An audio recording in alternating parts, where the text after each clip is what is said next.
Today we're going to talk about Lesson 5-7, Relative Frequency and Percentiles. The big idea is the distribution of the relative frequencies of the outcomes from a situation can be displayed in graphs and in tables. It says, suppose a particular event has occurred with a frequency of f times in a total of t opportunities for it to happen. Then the relative frequency of this event is f divided by t. Like other ratios, relative frequencies may be written as fractions, decimals, and percents. So let's take a look at differences between probability and relative frequency. Okay, t is just the total of times that it happened. There are similarities and differences between probability and relative frequency. When a single die is tossed, we often think that it is equally likely that a die will land with each side up. So if we think of it this way, then each side will land up 1/6 of the time. That means the probability of 1 equals the probability of 2 all the way up to the probability of 6, which means they all equal 1/6. But in an actual experiment, it is rare that these outcomes occur exactly the same number of times, even if their probabilities of occurring are the same. A person simulated random tossing of a die 100 times and recorded the results in the table below. Okay, so the probability of getting a 1 on a die is 1/6, 2, 1/6, 3, all the way down. The relative frequency is how many times they got a 1 out of 100 times, or how many times they got a 2 out of 100 times, how many times they got a 3 out of 100 times, 4 out of 100 times, 5, 6. If you see here, most of them are pretty close. I mean, 6 is close, 5 is close, 2 is close. You know, these are fairly close. The only one that really sticks out is number 1. It's 24 out of 100. So even though you tossed a die 100 times, are all these going to come out to be 1/6? No. Okay, there's going to be sometimes in a relative frequency or in some data that you have that you could, disprove that. That's why there's a difference in between relative frequency and probability. Notice that the sum of the relative frequencies is 1, however. Just as the sum of the probabilities of these events is 1, the probability of an event is what we would expect the relative frequency of the event to be close to in the long run after a large number of experiments. So this is the law of big numbers.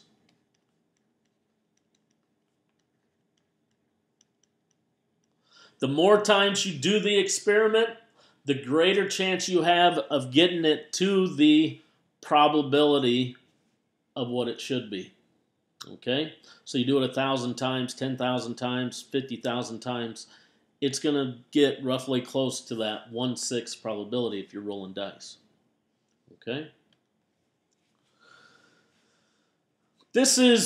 I want you to pause here and I want you to look through the differences between relative frequency and probability. Okay? Relative frequency is calculated from data. The ratio of the number of times an event has occurred to the number of times it could occur. Okay? 0 means the event did not occur. 1 means that the event occurred. The more often an event occurs, the relative to the number of times it could occur, the closer its relative frequency is to 1. So that's the law of big numbers. 5 says the sum of the relative frequencies of all outcomes in an experiment is 1. Okay? And if the relative frequency of an event is r, then the relative frequency of its complement is 1 minus r. So if you have r, you take 1 minus r and you get the complement. Same thing as what we did is looked at our probabilities. So you can hit there, and as you can see that they are very close in nature. The only difference is this is a calculated from data. This is not. Let's look at example 1. The dot plot of the next page shows the heights of 198 players in the National Basketball Association during the 2005-2006 season. Each player's height is represented by a dot. The information is summarized in the table at the right. in the NBA, it says, what is the relative frequency of a player? Okay. A says being shorter than 6 feet tall. So we have so many people divided by the number of players. Well, the number of players is 198. So everything is going to be divided by 198 here. Why? Because that's the number of players that we have. So how many of them are shorter than 6 feet tall? So they're less than 72 inches. Here's 72 inches. How many people are less than that? Okay, so they're actually shorter. Well, there's only 2 people that are shorter than 72 inches.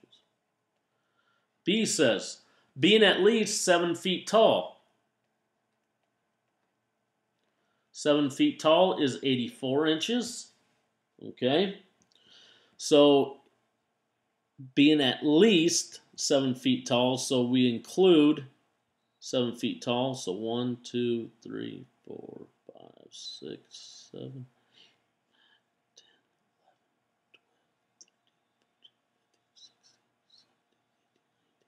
20, 21 people are 7 feet tall or higher.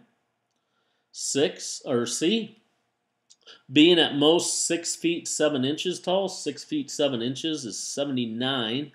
So I'm going to go over here just to make it a little bit easier. So being at most means we need everything from 79 and below. Okay, so 1 plus 1 is 2, plus 3 is 5, plus 10 is 15, plus 7 is 22. 22 plus 15 is 37. 37 plus 11 is 48. 48 plus 9 is 46. 46 plus 15, 51, 61, and then 84. 84 out of 198. And you might want to check that over. Mr. Johnson did it kind of fast. D says having a height, H, given from 72 to 78 inches. So we're going to look from 72 to 78. So 15 plus 9 is 24. 35, 40, 57, 67, and 70. So 70 out of 198. Once again, you might want to check those over. Mr. Johnson might have made a boo-boo trying to do his mental math. But you can relay that information later. Okay? Should be fairly easy. The number of times it happened divided by the total number of players there. Okay?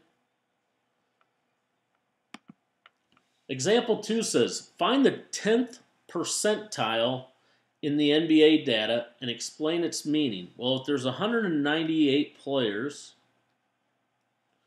the 10th percentile, so you take 198 times 10%, or what you do is just move the decimal point 1 place over, which gives you 19.8. So at 19.8 player, so we're going to look at the 19th player, we want to know what that guy's height is. And what does it mean is, well, at the 10th percentile, that means this guy has 90% of NBA players are taller than he is. Okay? Yeah. Just like if you're in the 45th percentile on your scores, your Iowa test scores, that means there's 55% of the people in the state of Iowa that have a better score than you. Okay? Hate to be a bearer of bad news. Okay? So moving on. We got to count 19. Well, they just kind of pointed to it. Here's the 10th percentile. Okay? So the 10th percentile is right at 74.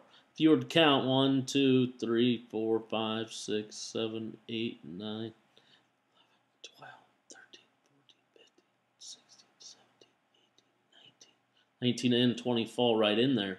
So, yeah, at 74 inches is the 10th percentile. And that means 90% of those NBA players are taller than he is. That's all I have for you today. Please enjoy. We'll see you tomorrow.